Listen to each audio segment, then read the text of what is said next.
Hello, I'm Owen Mortimer, editor of International Piano. I'm delighted to be here in London today with Vincent Larderet to discuss his new album, The Scriabin Mystery. Vincent is an award-winning French pianist who enjoys an international career playing music from Scarlatti to Boulez. He's a Ravel specialist, but he also champions the work of lesser-known composers such as Florent Schmitt. This is his 12th album. His previous album, List Between Light and Darkness, was praised by International Piano as a rare melding of the intellectual with the visceral. So, thank you for coming to London from Paris today. My pleasure. Let's begin with the title of your new album, The Scriabin Mystery. What made you pick that? Yes, the idea would be to have a little game of words, because the last unfinished project of Scriabin, is opus magnum, was the Mysterium, or the Mystery, in French, the Mystère. And I would like to play with this title. So the Scriabin Mystery means how Scriabin was a mysterious composer, in a sense. But it's also a reference to his last unfinished opus magnum. Perhaps we will speak about it later in detail. Fantastic. So Scriabin's music tends to prompt a strong reaction from listeners. He's been dubbed obscene, neurotic and deranged by his detractors, all strong words, while devotees have been drawn to his colourful, intoxicating intensity of his music.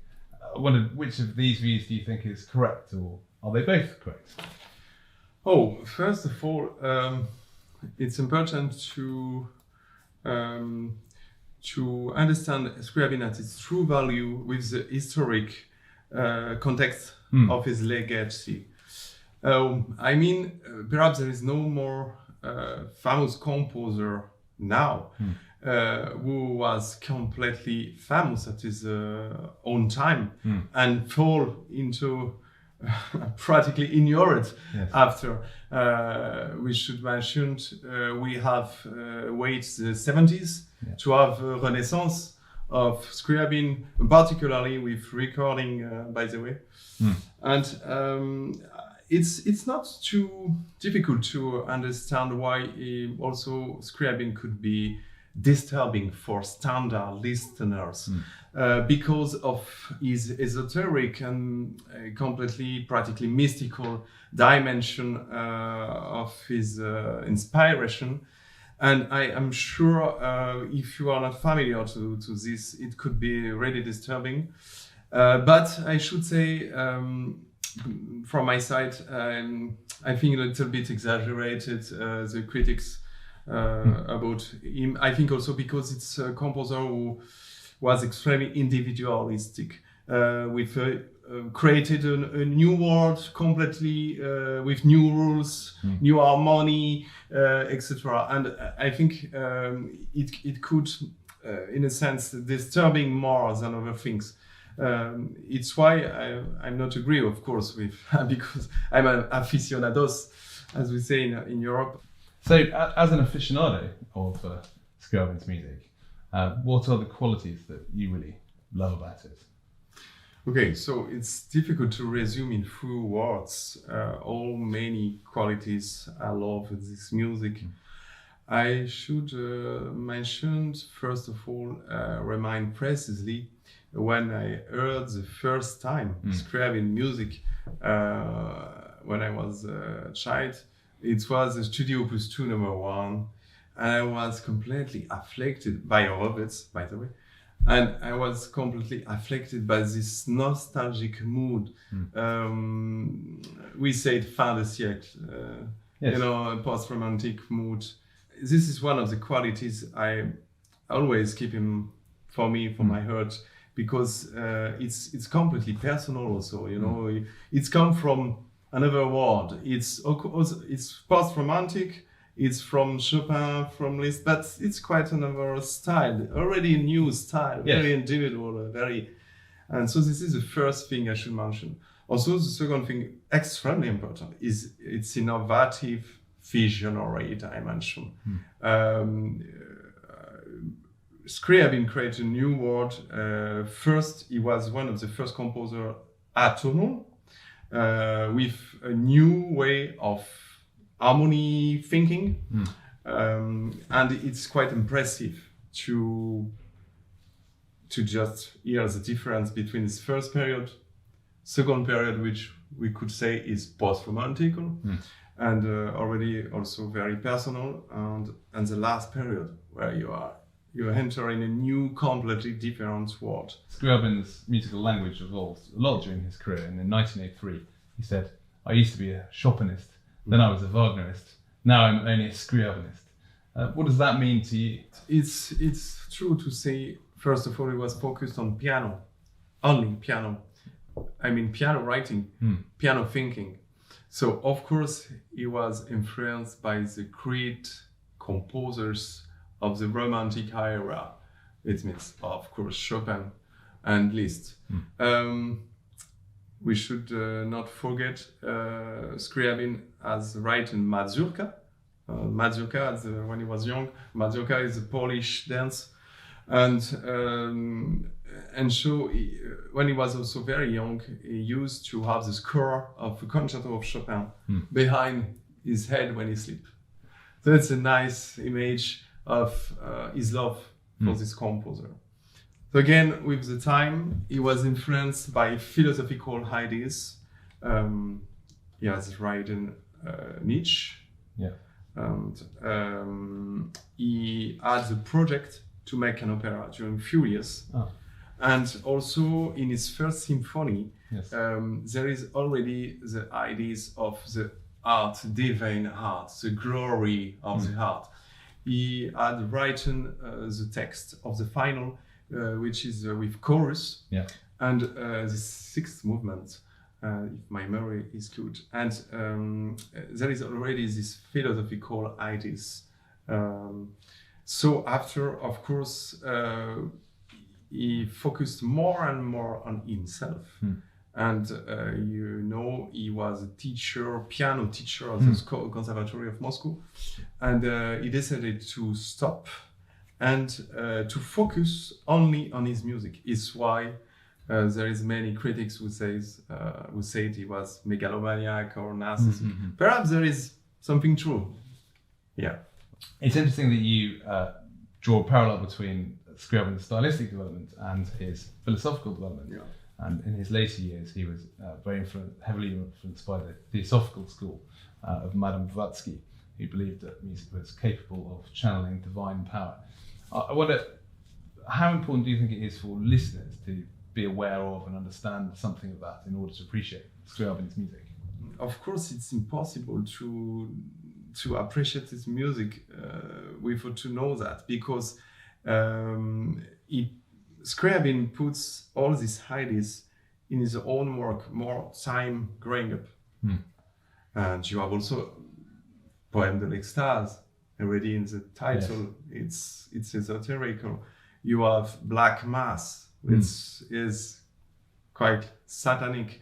You have Poème satanic, Toward the Flame, which is connected to Prométhée and the Poem of Fire. So there are many ideas of inspiration which are completely connected to this. Also, the Theosophy broke with the idea to believe in God.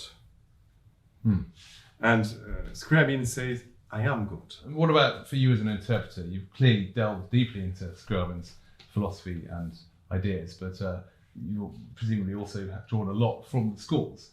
To understand, the most important thing is its music exists itself.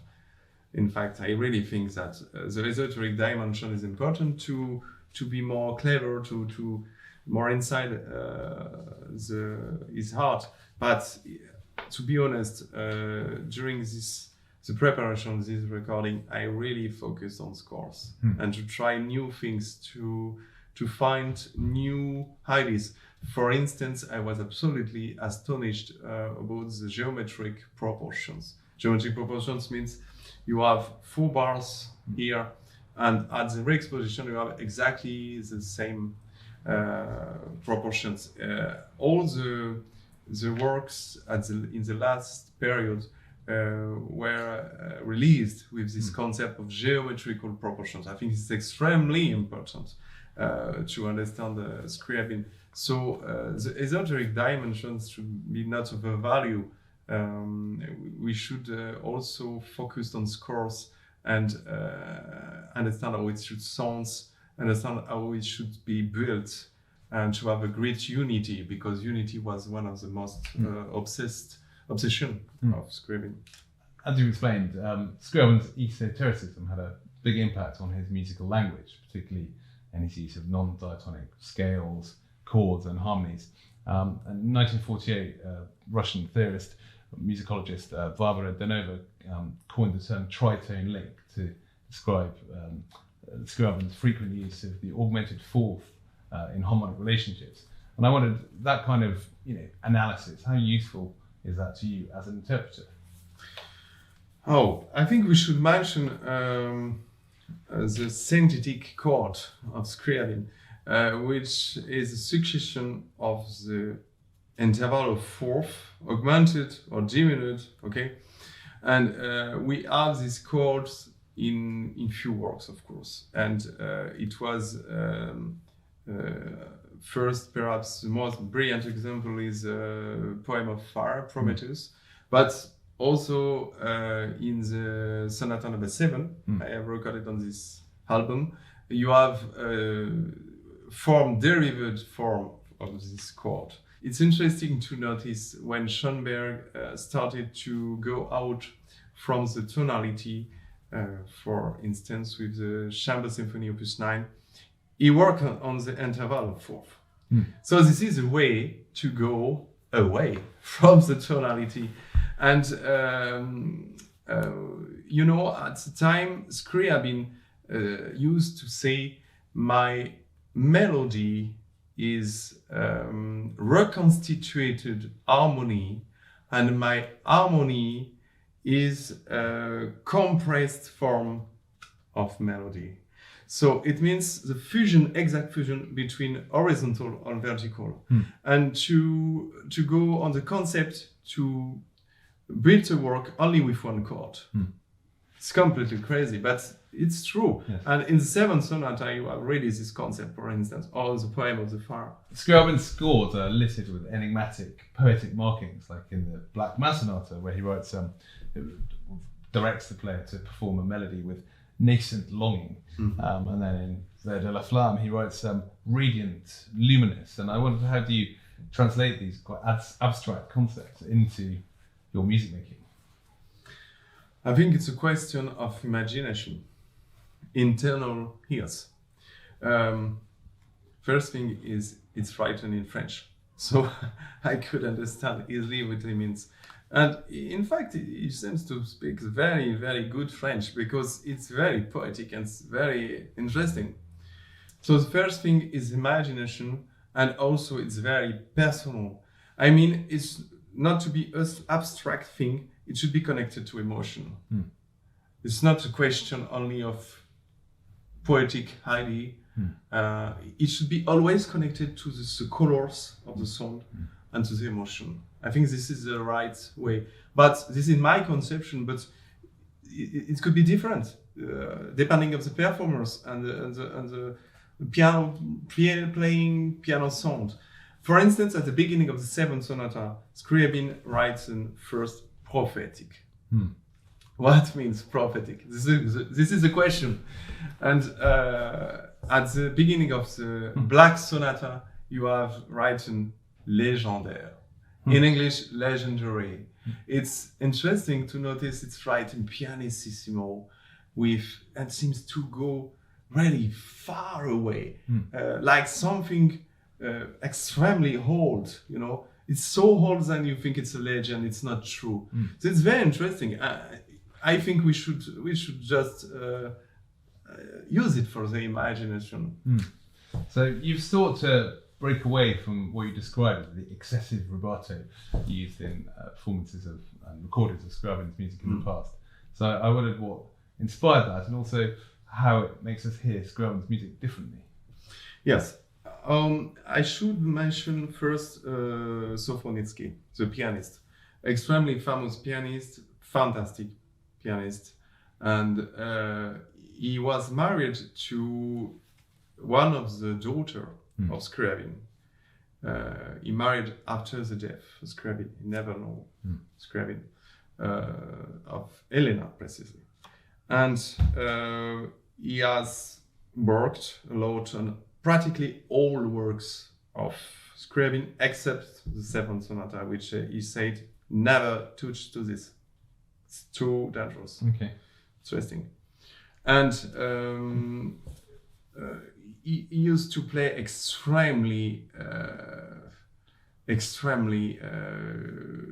free, but really, for my taste, it's a bit too much. It means changing of tempo each bars. So sometimes it's fantastic, but when you look to the light works, it's not really necessary. So what means rubato? One means question of the unity. And for the post-romantic pieces, it's completely natural because it's free. It's come back from the romantic piano composers, Chopin, Liszt. So of course, rubato is really, necessary. But after the late period, I'm not sure. It's a new conception of the tempo, new conception of the time. So it could a little bit broke the unity of the work.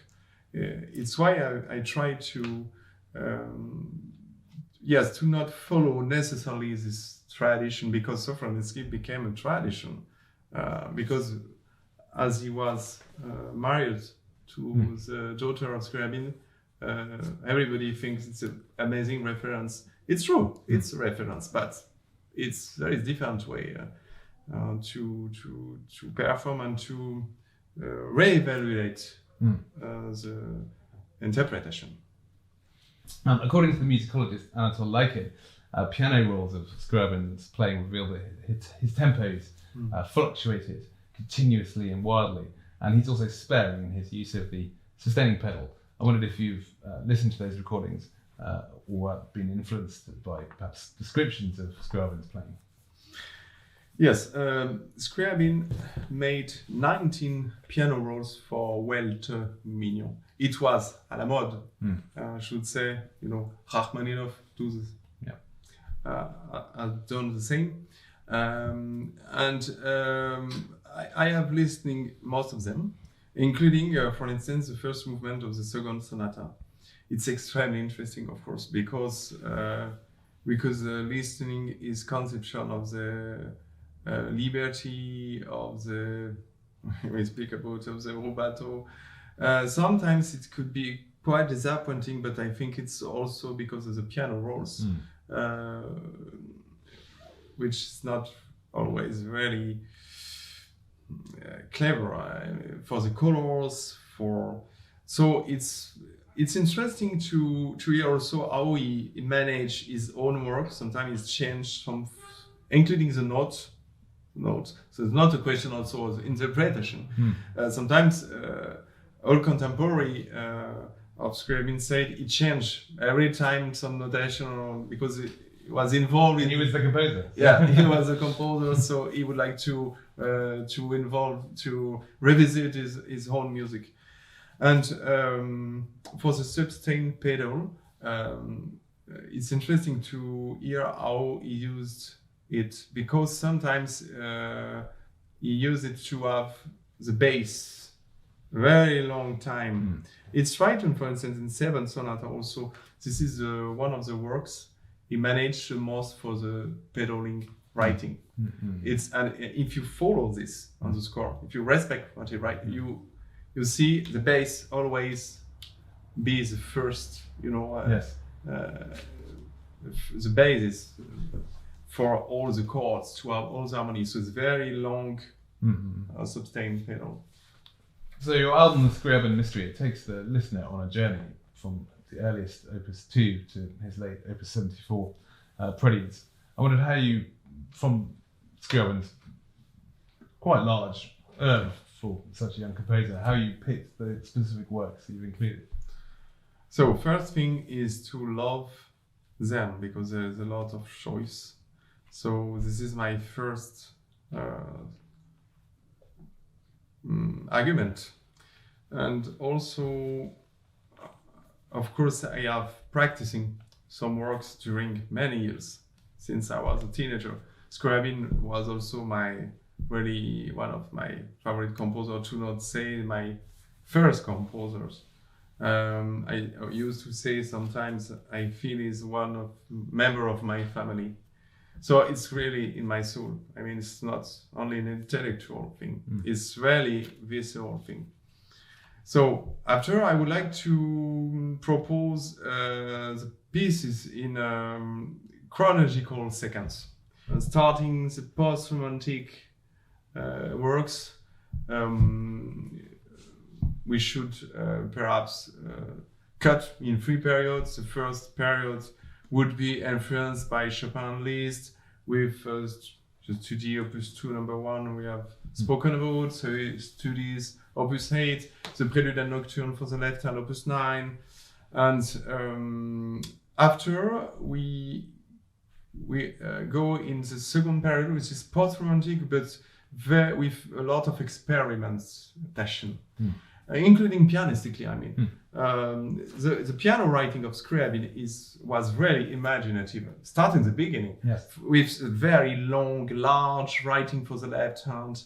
You know, he had a problem at the right hand and suffering from right hand, so he has written these pieces for the left hand because he's practicing too much. So he was, of course, a very experimented pianist. And in this second period, you have the second sonata fantasy, which is extremely interesting also for the form. And you have also the studies, Opus 42. I have recorded one of the most famous title, Affanato, difficult to translate in English, and Opus 43, number 5. And of course, the third and last period, the atonal period. I would like to make more focused on this period. So my album is 79 minutes, something like that. And you have also 2 bonus tracks with the 2 dance Opus 73. So you have in the recording, in fact, the last opus. And so it was interesting to go inside this 3 period with different genre, because there is a study, there is poem, sonata. So it's quite interesting, I hope so. So of Scriabin's 10 sonatas, you've chosen 3, numbers 2, 7 and 9. So you talked a little bit about the interesting form of the sonata fantasy. What made you pick the white and black mass, also as representative of his late style? Yes, to finish on the second sonata, it's very interesting because this is one of the works he had revisited more. He has taken a long time to arriving at this form. It's interesting because it's 2 movements connected together, so there is no really break between the first and the second. He explained he would like to describing the sea or something like this in the first movement, and the storm in the second movement, which is much more passionate. And it's interesting because it's just the transition to arriving at the sonata in 1 movement while starting the 5th sonata. And the second sonata is clearly, could be connected clearly to the sonata number 4, the 4th sonata. And this is perhaps the work, the second sonata, Sonata Fantasy, I have performed more in my life. Perhaps more than 50 times I've been. And I like very, very much this work because it's post-romantical, very lyrical, extremely interesting for the colors already. And I have already recorded it. Perhaps now, it's 10 years ago, I think so. And I would like to make a new image about this work. So regarding the sonata number 7, there is many reasons for that. First reason is, for me, the Seventh Sonata is the most difficult work of Scriabin for everything. Pianistical demands, psychological demands, concept of the form, everything, esoteric ideas. Because in this work he used to say, I would like to compose something completely inhuman. What means white mass? For my conception, white mass, white is the death. So it's clearly interesting to go inside this mood. And there is another reason, to be honest. I don't like the performance of this work by other performer. And I would like to propose a new conception. I play it 2 minutes more than other performance. And I try to work on the geometric proportion. I play this work with only one conception of the beat. And it's extremely geometrical things I don't want to develop. And of course, Black Mass, which could be, in a sense, a problematic title. Black Mass was not the title by Scriabin himself. Scriabin himself inscribed White Mass, but not Black Mass. It was posthumous. And Scriabin said here, the devil, Satan, is at his home. Strange thing. And it's interesting because it's completely different from Seventh Sonata. It's more sensual. But you have this black mood, spiritual and mysterious, mystical dimension. And it seems more you growing up in the work, it's like a big progression to go inside the satanic thing, if I should say. You conclude with a set of variations by the French musicologist Manfred Kerkel, based on a fragment of Scriabin's final composition, Acte Préalable. What is the story behind this work? So, the last project of Scriabin was Gesamtkunstwerk, which is in German. It's difficult to translate in English, but it means complete fusion of arts. We usually say total artwork, with reference to Wagner. Excellent, total art. So it would be a project in India with the fusion of music, dance, light, perfume, strange liturgical religious concept, which the audience would be selected and active performers. And strange things, very strange concept, a little bit megalomaniac. And it's interesting, perhaps Scriabin feel he will never realize it because it was too much ambitious. And he started to make some sketches for the acte préalable. Acte préalable, in English, prefatory action, would be preparation for the mysterium. Okay, the mysterium would be liturgical show multimedia, we could say, during 1 week with no break, and there would be this acte préalable.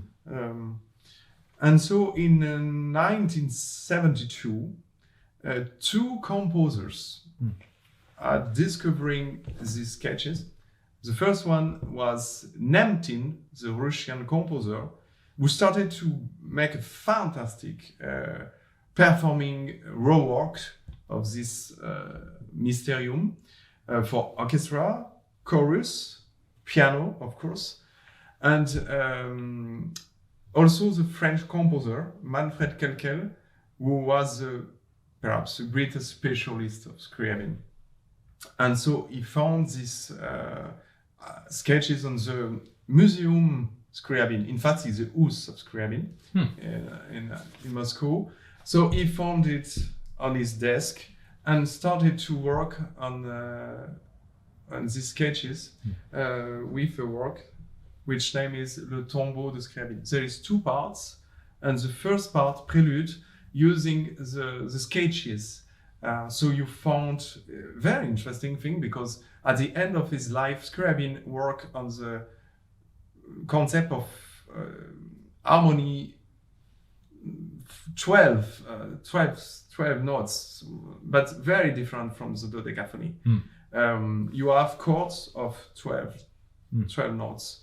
So it's extremely interesting to listening these sketches.